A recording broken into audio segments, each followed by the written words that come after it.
Hello everyone and welcome to the first of the series of 3 flipped collabs for understanding and supporting behaviour. Welcome. For those who don't know me, my name is Rachel Couchy and I am your UC for this unit.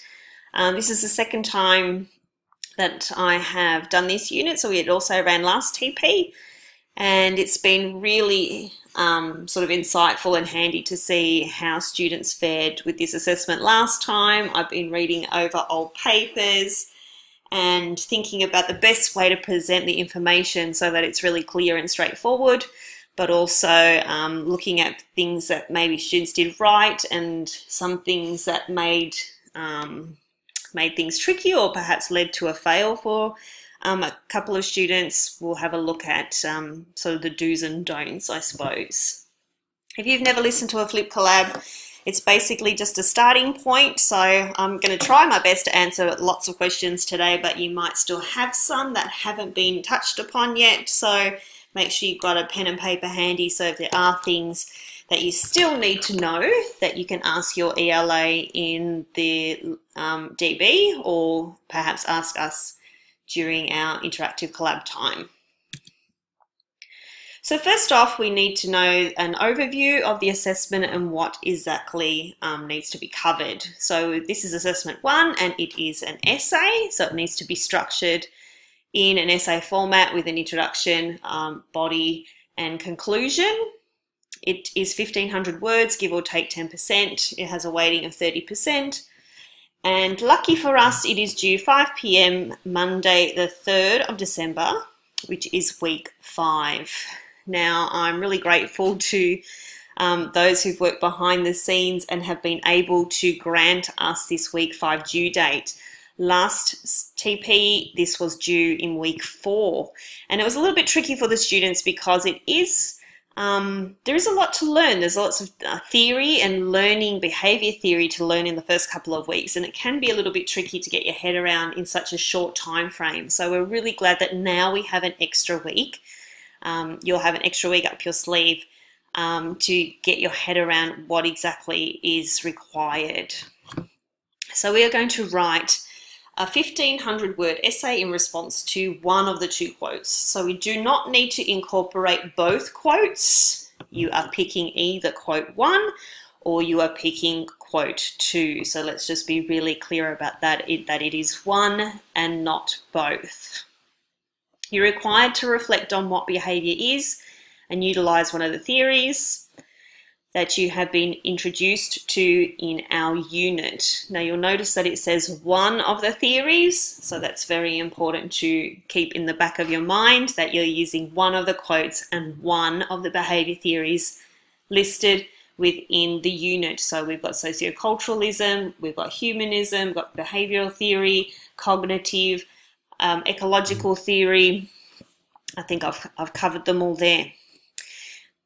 So that what we need to do is be able to understand why students are behaving the way they are. So over the next coming slides, I'm going to break down what we mean when we say things like looking at overt behaviours and being able to justify and formulate reasons as to why we think those overt behaviours are happening, and using things like learning behaviour theory, but also things like policy and practices and processes to support what we're saying about each particular quote.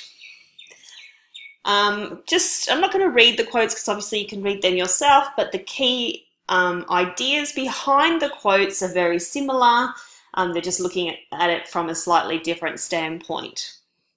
So with quote 1, we've got the evidence that students who have issues with these sorts of things in terms of regulating behaviour, paying attention, initiating peer interactions, and sustaining engagement do tend to have issues in school, not only socially but also academically. So we're looking at how all of these sort of social issues can impact the whole child and make school a pretty tough place all round.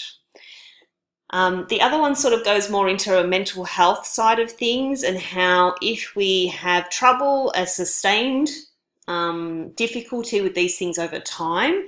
And it's a similar sort of idea of the self-regulation and social skills. If we're still having trouble with those, then that's really going to affect our overall sense of well-being and our overall sense of self-esteem and self-worth and purpose. That's going to impact on us emotionally and mentally, and therefore could lead to something like a mental health disorder. We'll talk more about the quotes when we talk through the introduction as well. So we're using the quote as our stepping stone to gather overt behaviours and use them to formulate reasons why these behaviours might be happening, use our learning behaviour theory to support us, whether we agree with the essence behind these quotes. And I don't think anyone would really be disagreeing. I think most of us would agree that these things do have impact on children and their education. All right, so introduction is a good place to start. Now, what I look for in a good introduction is something that's really going to grab onto that quote that we've just talked about. Quote 1 was very popular because it's quite straightforward and quite, I suppose, easy to decipher in terms of what the overt behaviours are and what things you're looking into. So you really want to argue the point within your introduction. Now you want to tell us what your standpoint is and whether you agree or disagree with the essence behind the quote, that students do have difficulties if they have trouble behaving in certain ways, and if they have trouble displaying certain behaviours. So you should have a pretty strong standpoint about that, and we should see it come through with some really nice, strong language that you're using to convince us. I've got things in me here in the orange side on this side here, which are just some little tips, and then I've got an introduction that I pulled from an essay that I really like, and I'll talk you through what I like about it. So firstly, don't rewrite the quote. There's no need to physically type the whole quote out again. What you can do is use the essence of the quote within the introduction itself. So you can see that this particular student has taken ideas about self-regulation, peer interaction, and engaging, and how it does have it develops negative attitudes towards education and schooling. So they've used the ideas within the quote and embedded them within the introduction and saying, yes, I do agree that this type of scenario would have an impact on how successful that child's going to be socially and academically at school. Like I just said, weave the ideas from the quote clearly and state what your position is. Use some really strong persuasive language and tell us how you feel about the ideas within the quote.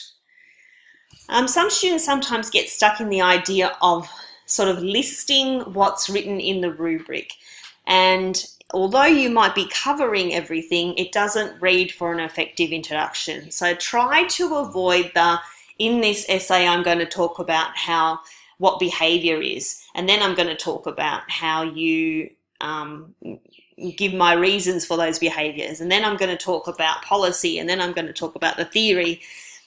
We don't want it to read like a list of what's coming up. Try to weave it through into the discussion rather than saying, first I'm going to do this and first I'm going to do that.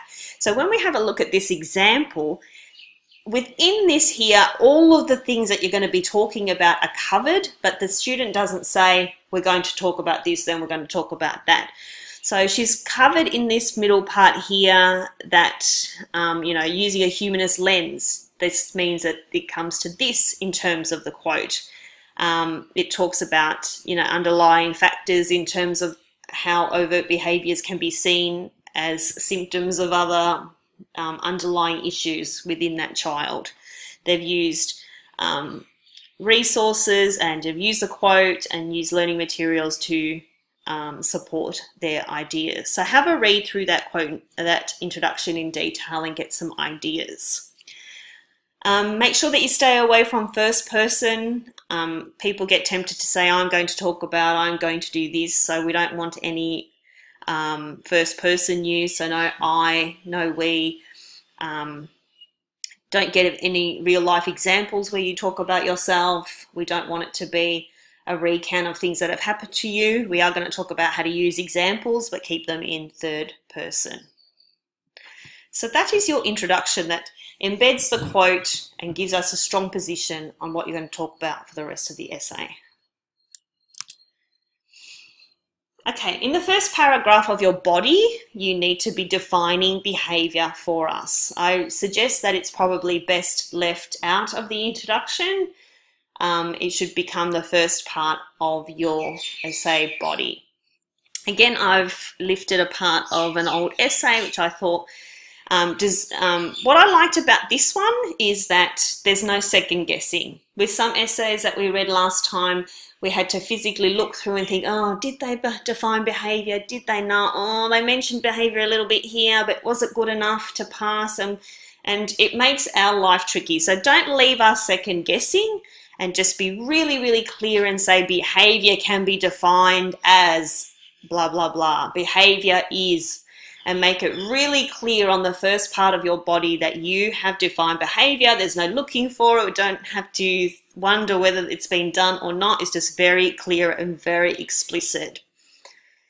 So this person has defined behaviour very well because they've kept it to a clear definition of behaviour, but it's also behaviour within a school and academic sort of context. We're not talking about a definition of behaviour that's too general, not something that's just come out of a dictionary because we've typed in behaviour and we've looked up what the word is.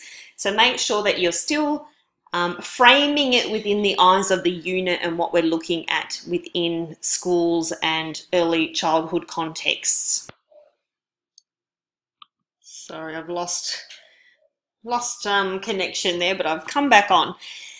Okay, so that's our first paragraph of our body, is defining behaviour using theory, using lots of resources, looking beyond the unit and doing our own researching and finding resources, I should say, to support our understandings.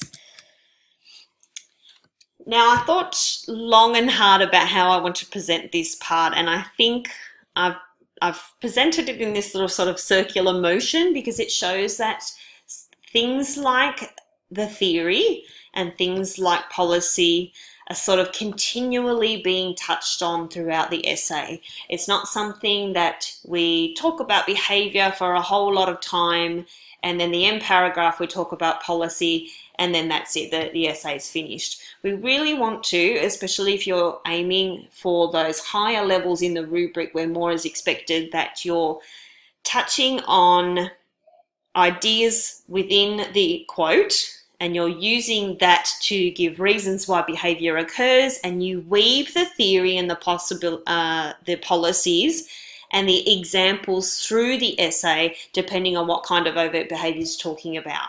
So it's a continual process of going through these particular things when you're talking about particular overt behaviours. So when we talk about what overt behaviours are, we're talking about things that we can physically see and hear children doing. So you can't say that an overt behaviour is being aggressive, because what does that mean to be aggressive? What can we actually see the child doing? What can we hear the child doing? So are they crying? Are they yelling? Are they hitting someone? Are they hiding under the table? Are they pinching? What exactly are they doing that we could see and hear? It's quite concrete, it's quite obvious. Then we're going to give reasons as to why these overt behaviours are being seen. Now, we can't just choose whatever overt behaviours we want because we're making connections back to the quote, and I'll show you how to do that. So we give reasons as to why these might be happening. So if we're looking at self-regulation, we can talk about what those overt behaviours look like and we can justify why those are happening. We're going to weave the theory in at this point. We're going to use our behavioural theory to support our ideas. Your behavioural theory is there to back up your claims. If you're saying that a particular child is crying and hitting for this particular reason, and here's my learning theory to support me. Learning theory is never given in isolation in this unit. I've done all of the assignments, marked all of these assignments, and all of the assignments have something in common. You're always looking at a scenario or a case study, or within this assignment, we're looking at the quote and we're using that as sort of a stepping stone to talk about learning theory. So it can be really tricky because last time, we had students talk for many paragraphs about learning theory, and they obviously had an excellent understanding of what learning theory was, but they did not pass the assignment because they didn't connect it to what it needed to be connected to. So never talk about the theory in isolation. Never go off on paragraphs talking about, well, this is humanism and this is what I understand it to be, and this is ecological theory and this is what that means.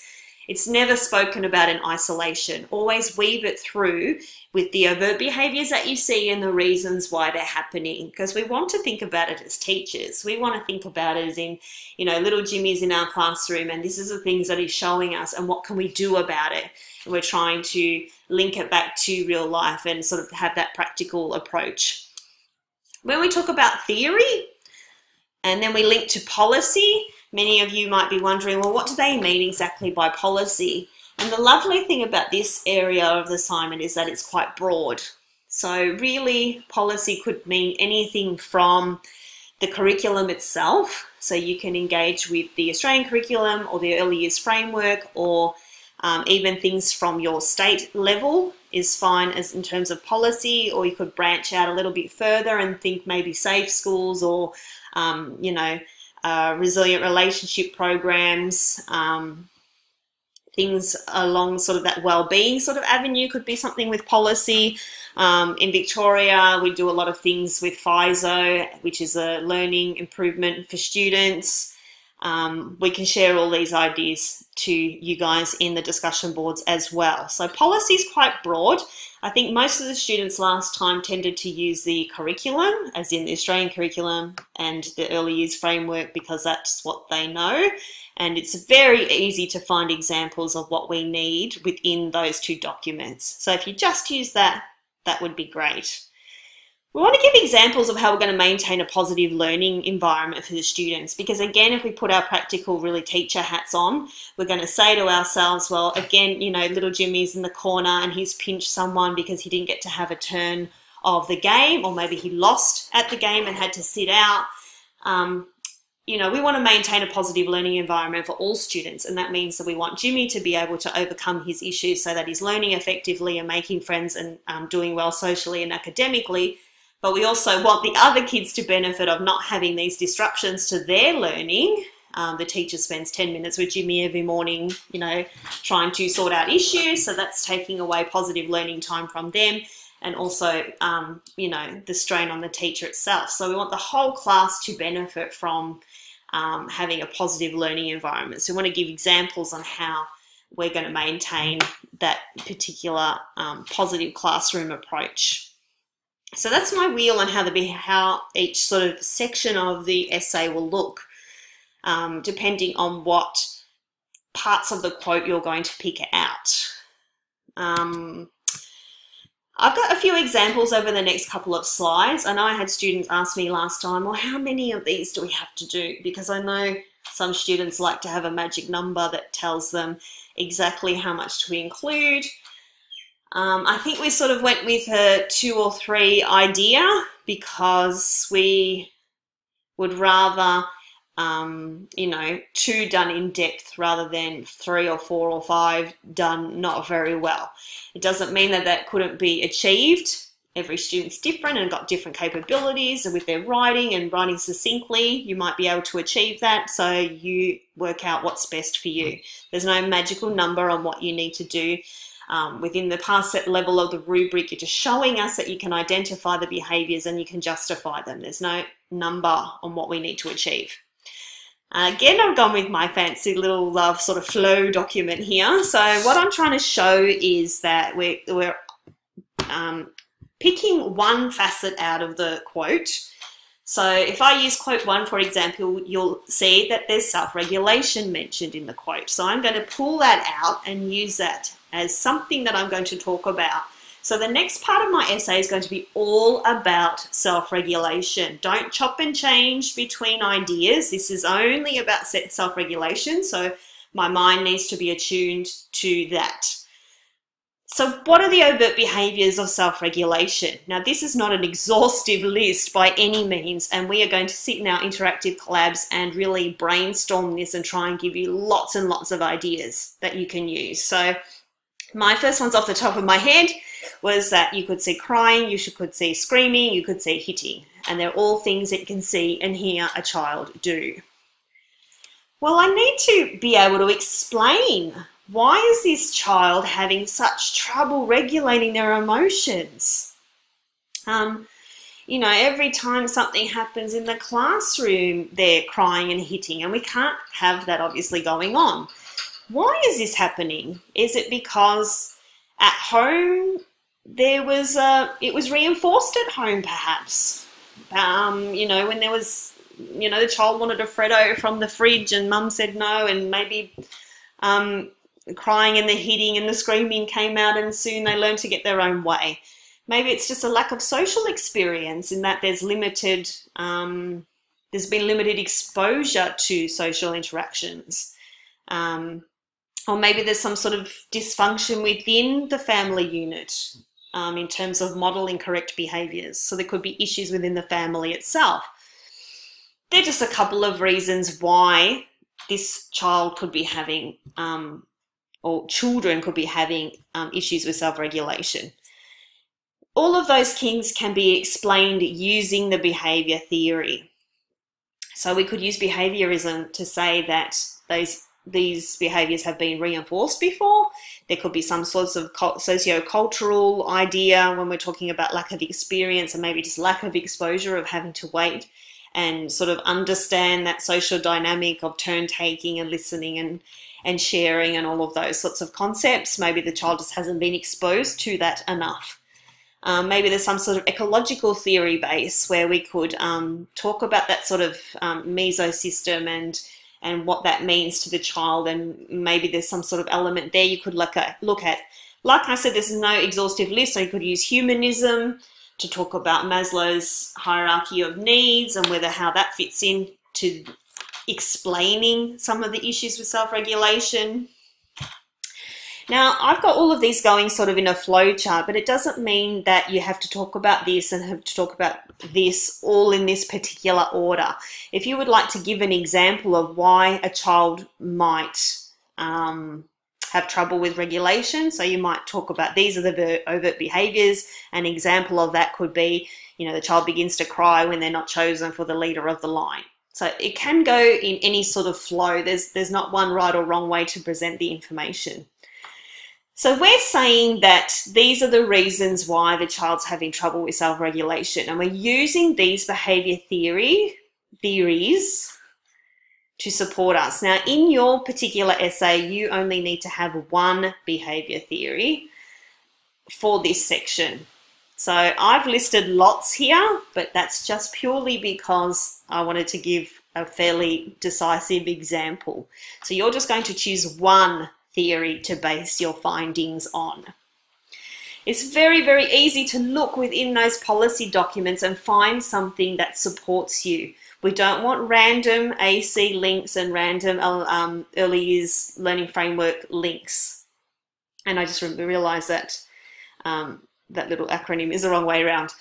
When I looked through, I thought, yes, there's an outcome here that talks specifically about students having the need to regulate their emotions. Children show an increase in the ability to regulate their emotions. So it therefore shows that it is important and it is valued within those policy documents, which means that it is an important element of early years, you know, childcare or kinder settings, and they're leading into primary school. So that could be how you could structure your thoughts and ideas just about self-regulation. As I said, I've got lots of theories in there. You just need to choose one.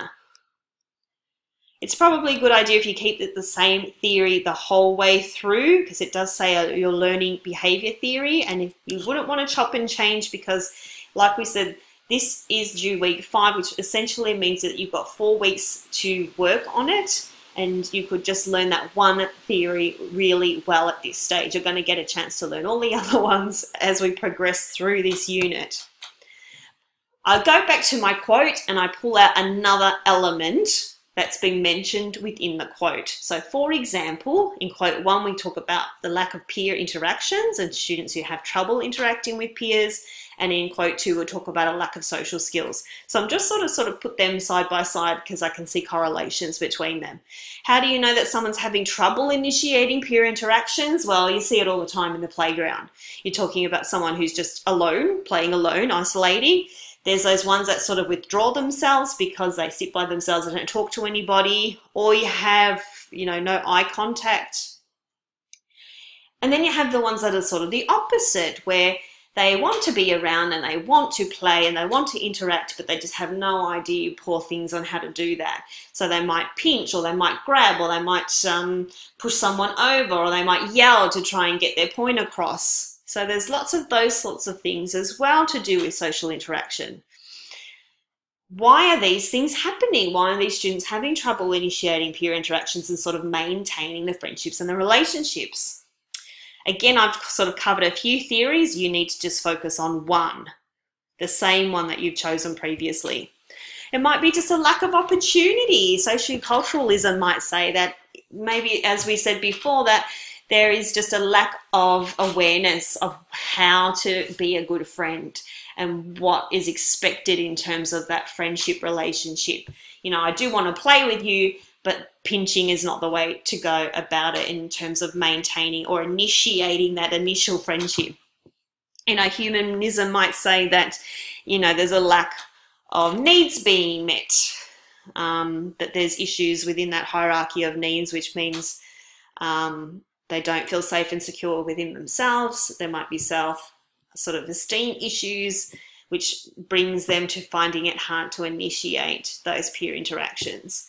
Ecological theory might say that there's not a great deal of modelling or a lack of connection with that immediate family group in the meso system, so that could have an impact on how you engage and how effective you are at communication, because essentially you're learning from your parents and you need to have those strong sort of role models at home to be able to understand social relationships. Now, you might be saying in your head, oh, Rachel, it sounds like you're saying the same thing over and over again. And yes, there is going to be a lot of crossover, because not one sort of learning behaviour theory would exist in complete isolation. So you might hear some things that are sounding a little bit similar, and that's okay. I can look in ACARA and see that there's social management area, which I think was in personal and social capabilities. So you need to share experiences in cooperation and play in group activities. So that is something that relates specifically to peer interaction. When you're doing your policy links, you need to find an example that is specific to the thing you are talking about. If you are talking about social skills, your link is about social skills. If you're talking about lack of engagement, your link to policy has to reflect that. There has to be a connection between the two. I'm just going to talk about little Jai, because my poor son had an issue with one of these little kids where he was hurting my son. He was pulling him down and grabbing him and, really being very rough.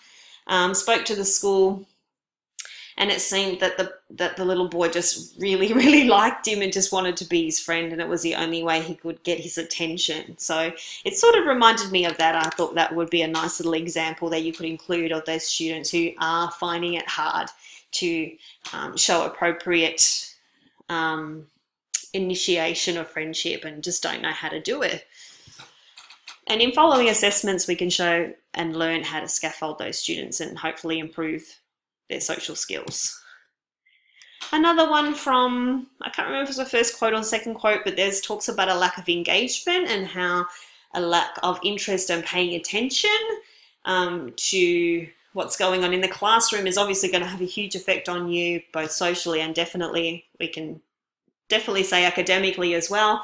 We all know the types that stare anywhere pretty much except you as a teacher. They're staring out the window, staring at the class moving around next door. The IT guy walks in, they're over to them. So what are the overt behaviours? What are the things that we can see the students we can see them do, we can hear them do. They might be, you know, the ones that ask to leave the room, need to go to the toilet, need to sharpen their pencil, they're fidgeting, they're staring, yawning, talking. All of those sorts of things show a lack of engagement in the task. My idea for this one, and again, you can use lots of different theories. You need to stay with the one that you've chosen though for your assignment, in that you know, it could be a cognitive overload. So we could use cognitive theory to help support us to say that these children behave this way because perhaps the work is too hard or the work is too easy. You can use your little example there where I'm going to talk about a boy that I taught years ago. I changed his name to Dean, and he's probably 25 years old now, but he was just found reading super hard. It gets so embarrassing by a certain age that he was just refusing to do it. There was a complete lack of motivation and complete lack of engagement with any sort of reading task at all. So we had to think about a whole different plan on how we were going to approach reading with him so that we didn't get this these sort of behaviours coming out where you know, asking to leave the room, asking to get something. Oh, my pencil broke. You know, we've all seen those ones many times. If you want to take a different approach, rather than just using the Australian curriculum and the early years framework, you might look further afield. Like I said, the National Schools, Safe Schools stuff has a lot of stuff in terms of student wellbeing. In Victoria, we have FISO, as I said before, which is Framework Improving Student Learning Outcomes. And there was a whole section about student engagement and in terms of setting high expectations for students in order to be able to help them achieve their learning goals and be able to improve overall student outcomes for the kids in your grade. So I've talked about self-regulation, I've talked about social interaction, I've talked about lack of engagement. These are all things that are embedded within the quote. You don't have to choose all the ones that I've chosen. These are just purely as examples. If you do choose quote 2, you'll have to sort of connect it back to the idea that these sorts of things are developing mental health issues. We don't need to keep referring to the quote the whole way through because we have a strong connection to it by choosing elements of it, but you do need to still argue the point that this is going to impact on them socially and thus therefore academically. We don't want to talk about academics though. We don't want to focus on how getting sort of off the track and talking about school and homework and things that aren't relevant to just focusing on their behaviour as such for now. We also don't want to get stuck with talking about students who have special needs. I know that the inclination is when we talk about challenging behaviour that we sort of look to, oh, maybe that child has a particular diagnosable issue that needs to be addressed. And if you were a teacher of that child and you felt that way, then that would absolutely be an avenue that you'd be taking. But for the interest of this subject, we're just talking about students in a mainstream class, no issues, nothing diagnosed, just typical kids yawning and fidgeting and crying, because it happens in every grade. So we're not talking about any children with autism or ADHD. We're just talking about common behaviours that you would see, and therefore in future essays and future assignments we want to talk about how you could address it. So keep it to mainstream kids. I've just pulled the past section of the rubric out really quickly because I just wanted to make sure that everyone was really clear about key things that need to be included. So remember I said earlier that we're not waffling on for 3 or 4 paragraphs about a behaviour theory. We're not talking about behaviour theory in isolation, so don't do that. We want to clearly define behaviour. It says it up here. So clearly defining behaviour, which I've talked about today, because that's going to demonstrate that you have an understanding of your learning behaviour theory. You're going to have possible reasons as to why that behaviour is occurring, and you're going to use the theory to support your ideas. You're going to have your policies and procedures in there, and if you'd like to get higher than a credit, you'll see that it says that they need to be embedded. And now the structure that I've said to you, which is sort of that circular idea where you keep touching on the theory, touching on the policy, giving examples of classroom practice, maintaining a positive learning environment, all of that thing, because you're going to have touched on theory and policy at multiple points during your essay, then that should cover that very well. So use that advice. Some people last time just didn't give enough, just didn't do enough research. So if you're just going to use the learning materials, you're going to find it hard to get the depth. You have to look further afield, and it should be something that you're researching widely about. Please don't use first person at all, and don't give personal anecdotes. When we talk about examples, remain in third person. So don't say, when I was young, this happened to me, or I was at a kinder and this happened. Try to maintain your examples in third person. Like, a child might become distressed if A, B, and C happens. Try to keep it in third person for this academic writing. Thank you very much for listening. I hope it just gives you a starting point for your essay and really gets you thinking about what needs to be involved. Use your ELAs on the discussion board, and we will see you in the interactive collabs in a few weeks' time. All the best. Thank you, guys.